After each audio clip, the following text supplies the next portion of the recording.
తెలంగాణ ఇచ్చింది మనకు.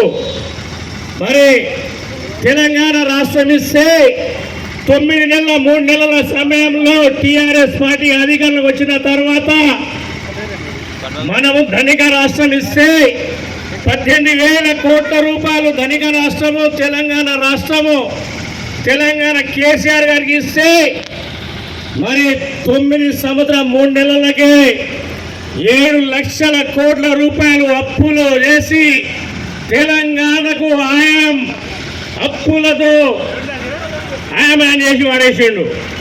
మరి ఇలాంటి మొన్న మన ఏడాది పూర్తయింది కాంగ్రెస్ పార్టీ అధికారంలో వచ్చిన తర్వాత మంచి మన ముఖ్యమంత్రి గారు రేవంత్ అన్న గారు మంచి పాలన ఇలా కొనసాగుతూ ఉంది.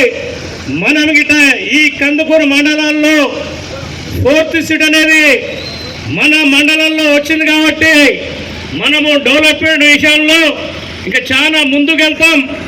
మరి మనము కార్యకర్తలు నాయకులు మనం గిట రేవంత్ అన్నతో పాటు మనం గిట మండలంలో మంచి గుర్తింపు చేయాలని చెప్పి రేపు జరగబోయే ఎంపీటీసీలు కానీ సర్పంచ్ల ఎలక్షన్ కూడా వస్తూ ఉన్నాయి. మీరు అందరూ స్వయంగా గట్టిగా ఉండాలని చెప్పి ఈరోజు సోనియా గాంధీ గారి బర్త్డే రోజు కాబట్టి మీరందరూ ఏకంగా ఉండాలని చెప్పి కూడా ఈ సందర్భంగా నేను తెలియజేస్తా ఉన్నా. అంతేకాదు మనము ఎన్నో ఇబ్బందులు ఉన్నా 7 పథకాలు ఇస్తే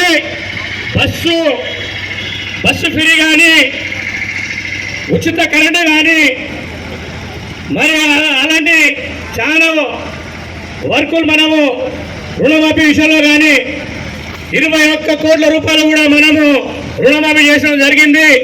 కొన్ని ఊళ్ళో ఒక 2-3 ఏదో అలా ఆధార్ కార్డు సరిగ్గా లేకనో ఏదో ఉన్నట్టుంది.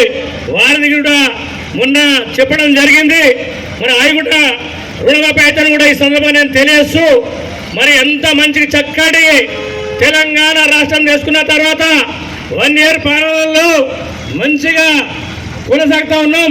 ఇంకా ముందు గిట ఇంకా భవిష్యత్తులో రేవంత్ అన్న కూడా భగవంతుడు ఇంకా మంచి జీవించాలని చెప్పి మంచి దేవుడు ఆలోచన ఇవ్వాలని చెప్పి ఈ సందర్భంగా నేను తెలియజేస్తూ ఇప్పుడు మాజీ పుక్క జంగన్న గారు మాట్లాడతారని తెలియజేస్తున్నాను.